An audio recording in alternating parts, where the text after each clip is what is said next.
Ja, hallo. Hello, I'm Bastian Hiller.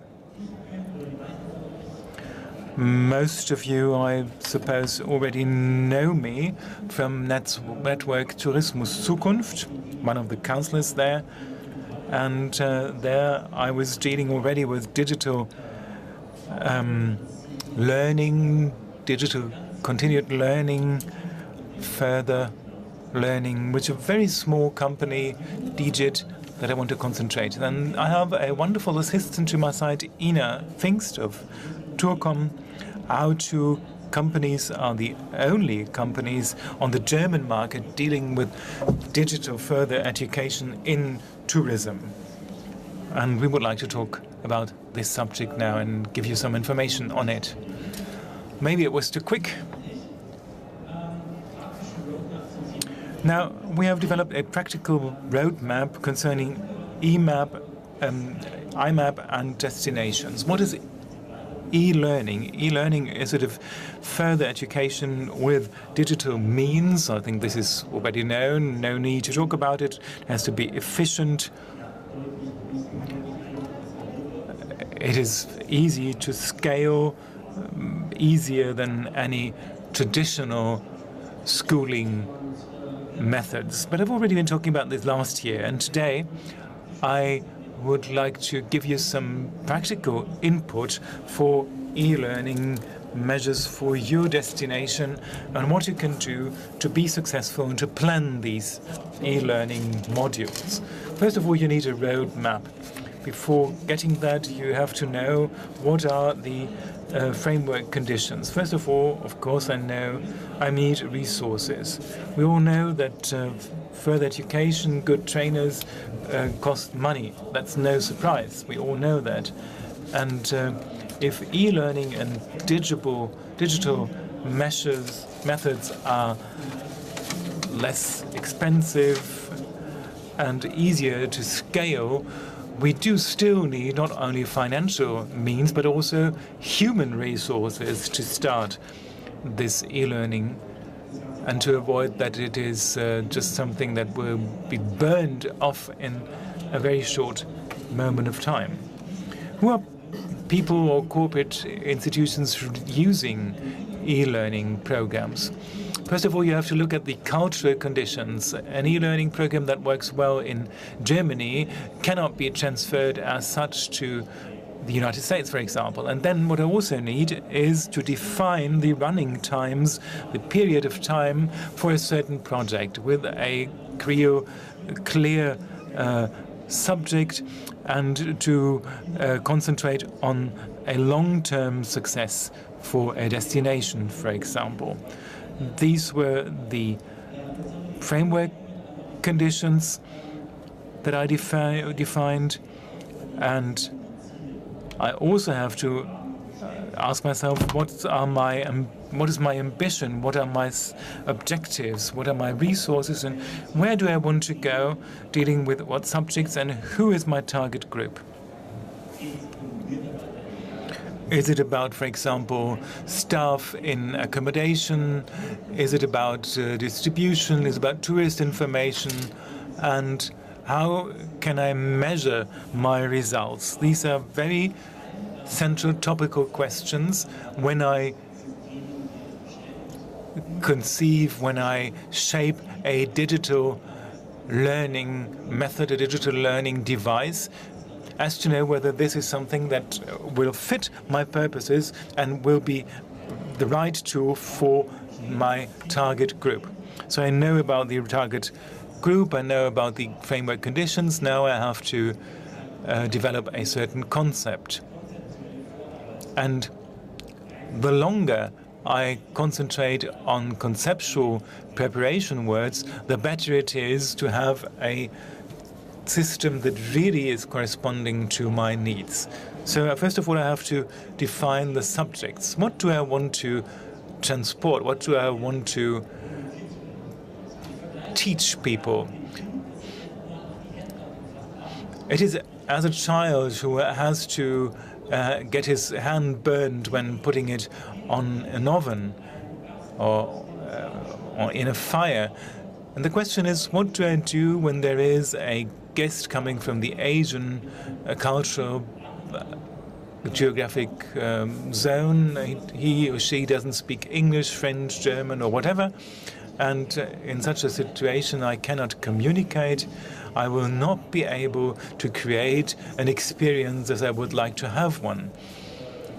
There are other things, as for example, media marketing, quality management, relatively simple and standardized methods. This is a good precondition for e-learning. So I have to know what are my subjects, and I have to know from the very beginning on how I do want to communicate with my target group.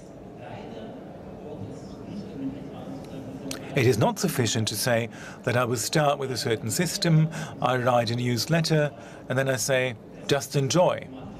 That's maybe a romantic and simplified idea about these projects, but it doesn't work.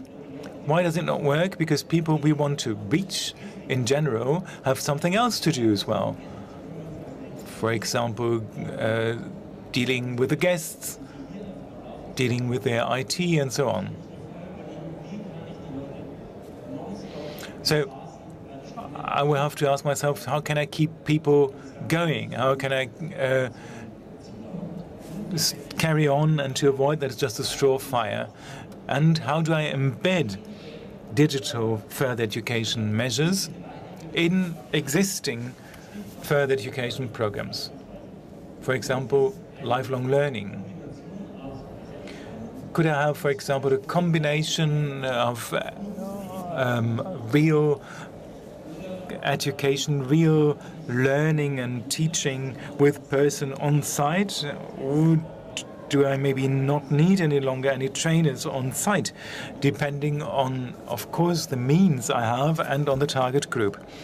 And then, next step, I will have to think of the form of content. How do I prepare my content? In the digital world, I have different possibilities, many possibilities, and if it is only to use text and graphics or pictures, I could as well use a book. So use it in a good and sexy way. For example, with interactive graphic modes, graphic elements, whiteboard animations, explaining videos, infographics, or other forms of animation. Anything that is not boring, that is not stable, or that is not just one-dimensional or two-dimensional, that would people bring back to you. And to use this e-learning system not only for statistics, but really to make a success out of this system. As soon as I have defined the content, I have to motivate people and to keep them with me. And I will now give the floor to Ina.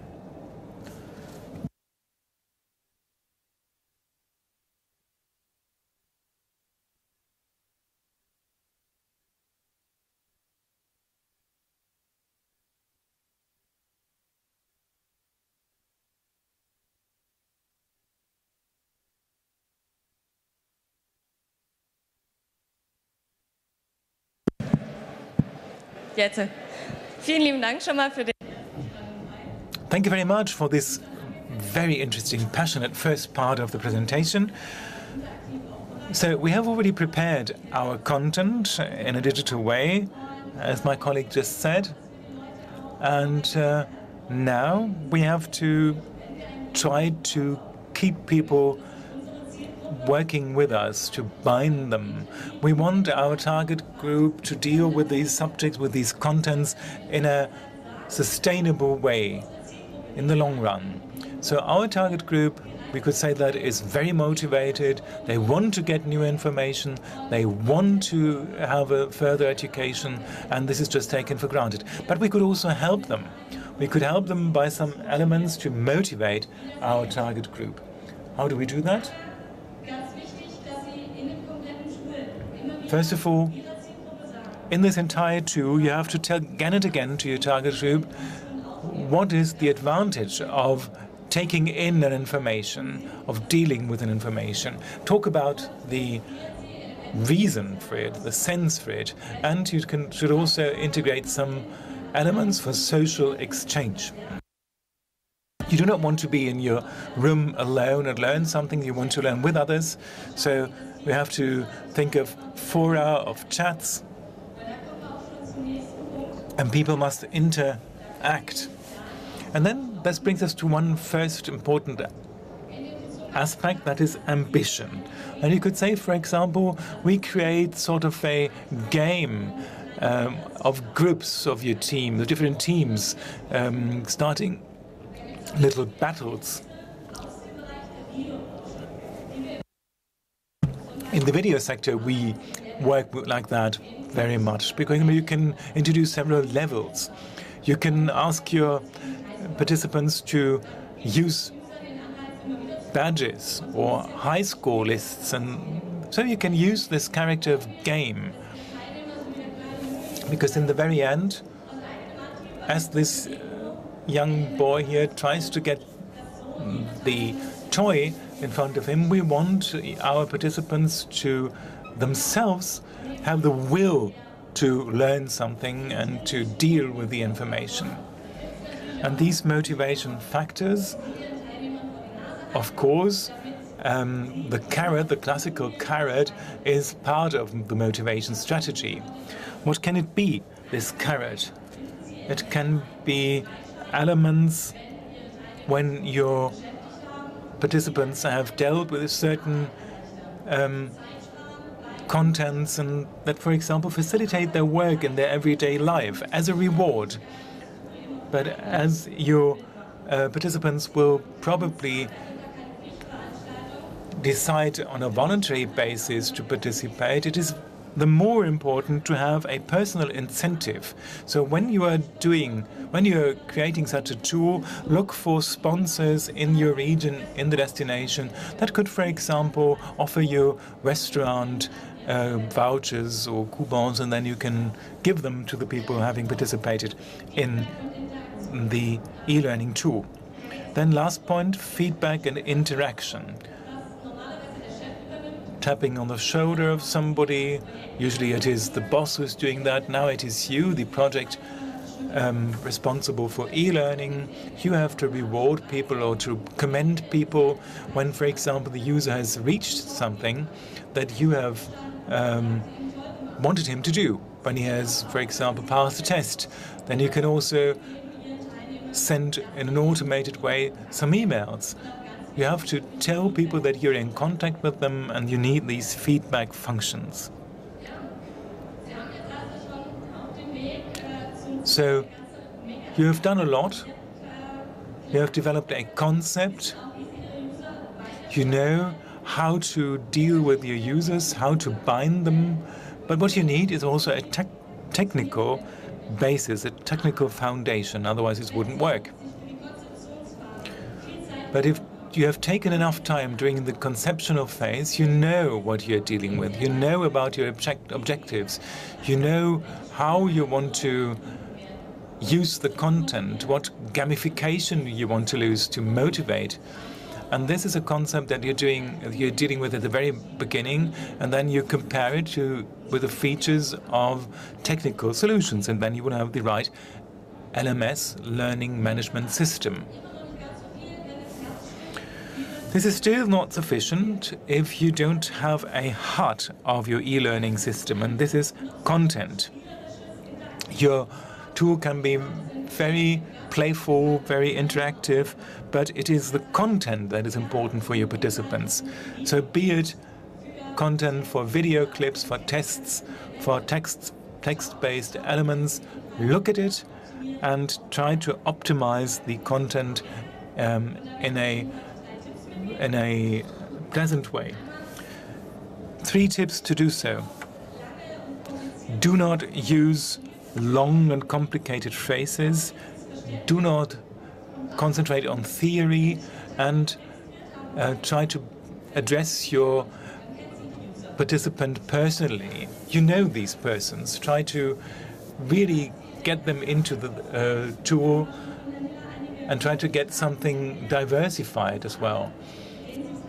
And first of all, try to be very real-life oriented.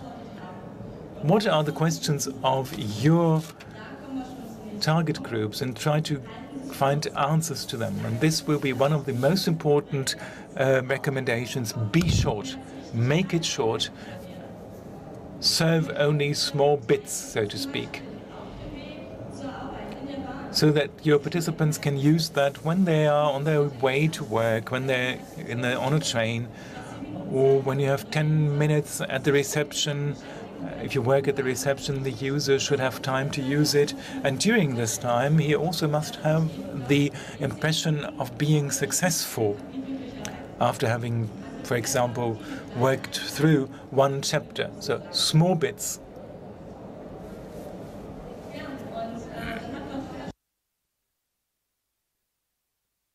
Communication is key.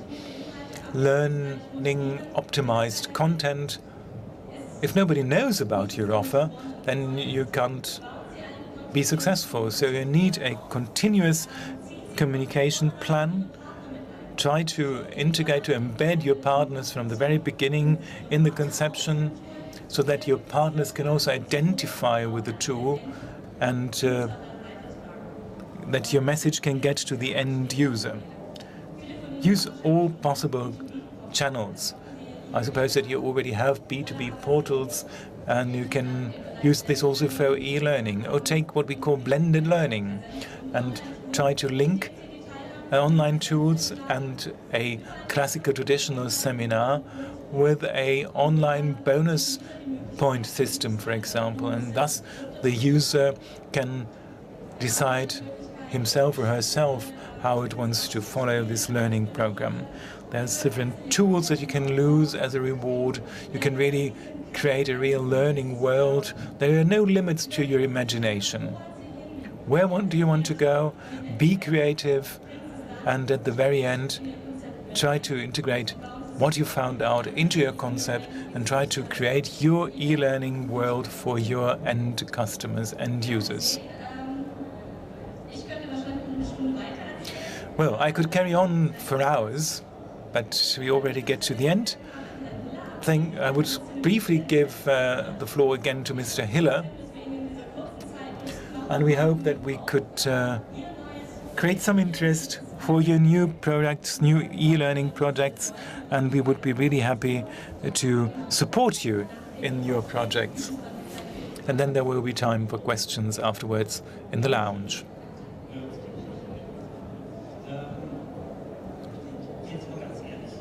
Thank you very much. Let us be honest. These e-learning platforms can be very tricky, can be very sophisticated, but it's not rocket science. It is rather cool. From our perspective, it is really what the market needs, but this is not the end of the world, technically speaking. So universities, further education institutions work with this, have been working for this for many, many years.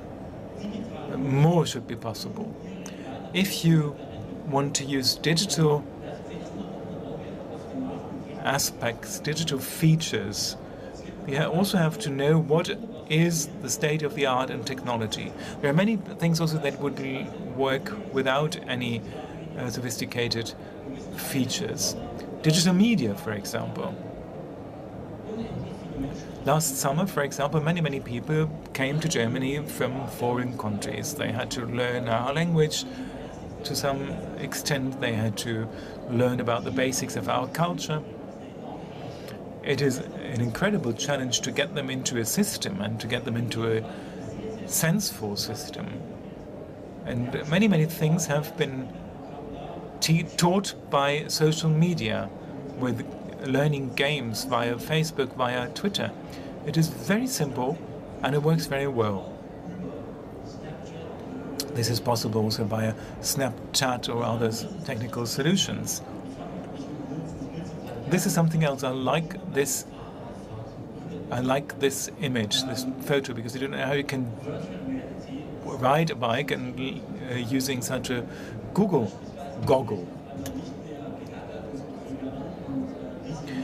One of the examples how we can adapt to the new situations, for example, in accommodation, is to get into contact with young professionals, young people who just have left school, and we have to make tourism sexier for them.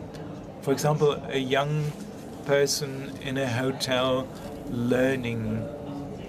You cannot give him an old traditional system and talk about boring subjects as hygiene or security at the workplace. You cannot motivate anybody with this, so it's not very sexy. But if you concentrate on a certain subject, as for example, how do we deal with a guest from Arab countries or from Asia? What do I do in case of a fire alarm? What are the security risks in a kitchen? This is not very cool, not very sexy, but if I do it in a technical way, if the generation Y or generation Z or whatever letter we call them, when we prepare knowledge for them, that it is not content that is at the very center, but the interest created in it, then we have done a big step forward. Conceptually speaking, it's difficult, but in the hotel sector, for example, or in the education sector, we can work